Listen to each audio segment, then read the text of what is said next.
উপকূলে ধেয়ে আসার পথে ঘূর্ণিঝড় রেমাল, এরই মধ্যে ঘোষণা হয়েছে 10 নম্বর মহাবিপদ সংকেত। এমন ঝুঁকিপূর্ণ অবস্থায় পরিবার পরিজন নিয়ে আশ্রয় কেন্দ্রে ছুটে আসেন এক প্রসূতি।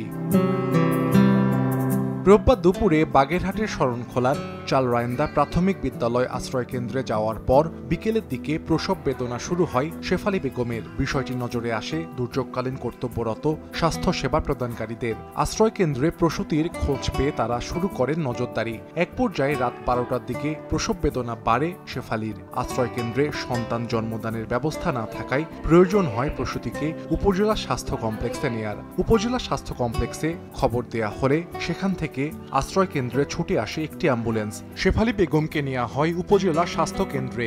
মধ্যরাতে ঘূর্ণিঝড় রেমাল যখন সর্বোচ্চ শক্তি নিয়ে আঘাত হানল, ঠিক তখনই স্বাভাবিকভাবে ফুটফুটে এক কন্যা শিশুর জন্ম দেন শেফালী। সাহায্য করছে, বাচ্চা হয়েছে, মেয়ে অসুস্থ আছে আর মেয়ের মায়ের সুস্থ আছে।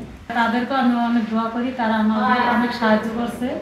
এটার জন্য আমি অনেক ধন্যবাদ, আমি অনেক খুশি। আর আমার মেয়ে নিয়ে আমি সুস্থ আছি, আমার মেয়ে সুস্থ আছে।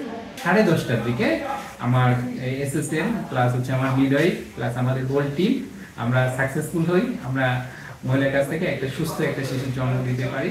মেয়ে শিশু 3.400 মানে 3 কেজি 400 গ্রাম ওজন হয়েছিল। মা এবং বেবি দুজনেই ভালো আছেন। 3 মাস পর্যন্ত মেডিসিনের যে সাপোর্টটা এটা আমার হাসপাতাল থেকে দিবে। ওনার যে প্রসব পরবর্তী যে চেকআপগুলো, পিএনসি চেকআপ, ওইগুলো আমরা ইনশিওর করব। প্লাস ওনার যেহেতু এটা তৃতীয় গর্ভাবস্থা, ওনার যে কন্ট্রাসেপটিভ, যে টেম্পোরারি যে কন্ট্রাসেপটিভ, এটাও আমি হাসপাতাল থেকে ব্যবস্থা করব এবং সার্বক্ষণিকভাবে ওনার সাথে যোগাযোগ রাখা হবে। নতুন অতিথির নাম রাখা হয়েছে ইলমা।